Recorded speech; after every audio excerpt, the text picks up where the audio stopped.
Hi friends, എല്ലാവർക്കും പുതിയൊരു വീഡിയോയിലേക്ക് സ്വാഗതം. നിറയെ പൂ പിടിക്കുന്ന ഒരു ചെടിയാണ് കേട്ടോ ഇന്ന് കാണിക്കുന്നത്. ഇത് കണ്ടോ, നമുക്ക് ഇപ്പം നിറയെ പൂ പിടിച്ചിട്ടുണ്ട്. നല്ല യെല്ലോ കളർ പൂവാണ് കേട്ടോ. ഒരുപാട് എണ്ണം ഇപ്പോൾ പിടിച്ച് കഴിഞ്ഞു. ഇതൊക്കെ ഉണങ്ങിയിട്ടുണ്ട്. ഉണങ്ങിക്കഴിയുമ്പോൾ നമ്മളൊന്ന് ആ ഉണങ്ങിയ ഇത് കട്ട് ചെയ്ത് കൊടുക്കുകയാണെങ്കിൽ ചെടി കാണാനും നല്ല ഭംഗിയുണ്ടാവും. നമുക്ക് ഇതുപോലെ നല്ല നീറ്റായി ഇരിക്കും കേട്ടോ. അപ്പോൾ എനിക്കത് കട്ട് ചെയ്ത് കൊടുക്കാനൊന്നും സമയം കിട്ടിയില്ല. അപ്പോൾ ഞാൻ ഈ പൂക്കൾ ഇതുപോലെ പിടിച്ച് കാണുമ്പോൾ ദൂരത്തു നിന്നൊക്കെ നോക്കുമ്പോൾ നല്ല ഭംഗിയാണ് കേട്ടോ. അപ്പോൾ നിങ്ങൾക്കും കൂടി ഇതൊന്ന് ഷെയർ ചെയ്യണമെന്ന് തോന്നി. അതുകൊണ്ടാണ് ഈ വീഡിയോ ഇടുന്നത് കേട്ടോ. നമുക്ക് ഒരു കെയറും വേണ്ടാത്ത ഒരു ചെടിയാണിത്.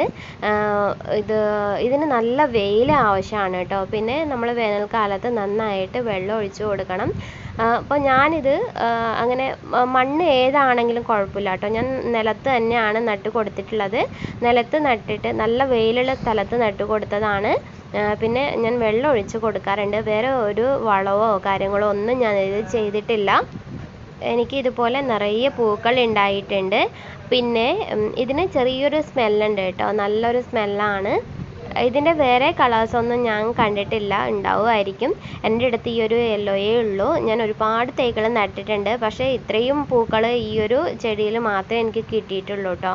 ബാക്കിയൊക്കെ മൊട്ടായി വരുന്നതേ ഉള്ളൂ.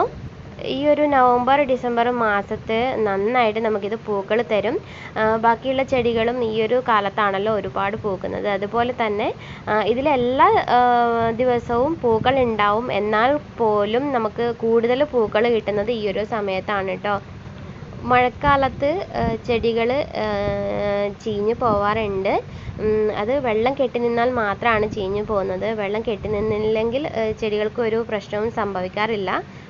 ഈ ഒരു പൂവ് ഉണ്ടായാൽ 2-3 ദിവസം വരെയൊക്കെ നിൽക്കും കേട്ടോ, കൊഴിയാണ്ട്. ഇതിന് വേരുകൾ കൂടുതലാണ്. അപ്പോൾ നമ്മൾ ഗ്രോ ബാഗിലോ ചട്ടിയിലോ ഒക്കെ നട്ടാൽ പെട്ടെന്ന് വേര് പടർന്ന് വരും. അപ്പോൾ എനിക്ക് ഇതിനെ നട്ട് വളർത്താൻ നന്നായിട്ട് തോന്നിയിട്ടുള്ളത് നിലം തന്നെയാണ് കേട്ടോ. നിലത്ത് സ്ഥലം ഉണ്ടെങ്കിൽ നിലത്ത് തന്നെ നട്ട് കൊടുക്കുന്നതാണ് നല്ലത്. അപ്പോൾ വേര് ഇഷ്ടാനുസൃതം വളർന്നോളുമല്ലോ. അപ്പോൾ നമുക്കിതുപോലെ നിറയെ പൂക്കൾ വരും. ഞാൻ ഒരു തവണ ഗ്രോ ബാഗിൽ നട്ട് നോക്കിയിട്ടുണ്ടായിരുന്നു. പക്ഷെ അതിലങ്ങനെ പൂക്കളൊന്നും വന്നിട്ടുണ്ടായിരുന്നില്ല കേട്ടോ. പിന്നെ എല്ലാം മാറ്റി നിലത്തേക്ക് നട്ടതിന് ശേഷം ഒരുപാട് പൂക്കളൊക്കെ കിട്ടിയിട്ടുണ്ടായിരുന്നു. നമുക്ക് ചിലവില്ലാതെ വളർത്താൻ പറ്റിയ പൂച്ചെടികളിൽ ഒരു ചെടി ഇതാണ് കേട്ടോ. നമുക്ക് 1 രൂപ പോലും ഇതിന് ചിലവഴിക്കേണ്ട ആവശ്യമില്ല. ഒരു ചെടി മതി കേട്ടോ നമുക്ക് ഒരുപാട് ചെടി വളർത്തിയെടുക്കാൻ വേണ്ടിയിട്ട്. ഞാൻ ആദ്യം ഒരു ചെടി ആയിരുന്നു കൊണ്ടുവന്നിട്ടുണ്ടായിരുന്നത്. അടുത്ത വീട്ടിൽ നിന്ന് കൊണ്ടുവന്നതാണ്. അപ്പോൾ അത് നട്ടിട്ട് അതിൽ തന്നെ നമുക്ക് ഒരുപാട് ചെറിയ ചെറിയ തൈകൾ ഉണ്ടായി കിട്ടും. പിന്നെ ആ ചെടികളെ മാറ്റി നട്ടിട്ട് ഒരുപാട് ചെടികൾ ഉണ്ടാക്കിയെടുക്കാം കേട്ടോ. ഒരുപാട് ചെടികൾ ഇങ്ങനെ അടുത്തടുത്തായിട്ട് ലൈനായിട്ട് നട്ടാൽ കാണാനായിട്ട് നല്ല ഭംഗിയാണ്. പൂക്കൾ ഉണ്ടാവുമ്പോൾ ചെടിയുടെ ഇലയും കാണാൻ നല്ല ഭംഗിയുണ്ട്. അപ്പോൾ ഈ ഒരു കുഞ്ഞു വീഡിയോ നിങ്ങൾക്ക് ഇഷ്ടപ്പെടുമെന്ന് വിശ്വസിക്കുന്നു. ഇഷ്ടപ്പെട്ടെങ്കിൽ ലൈക്ക് ചെയ്യാനും ഷെയർ ചെയ്യാനും നിങ്ങളുടെ അഭിപ്രായങ്ങളൊക്കെ കമൻറ്റ് ചെയ്യാനും മറക്കരുത്.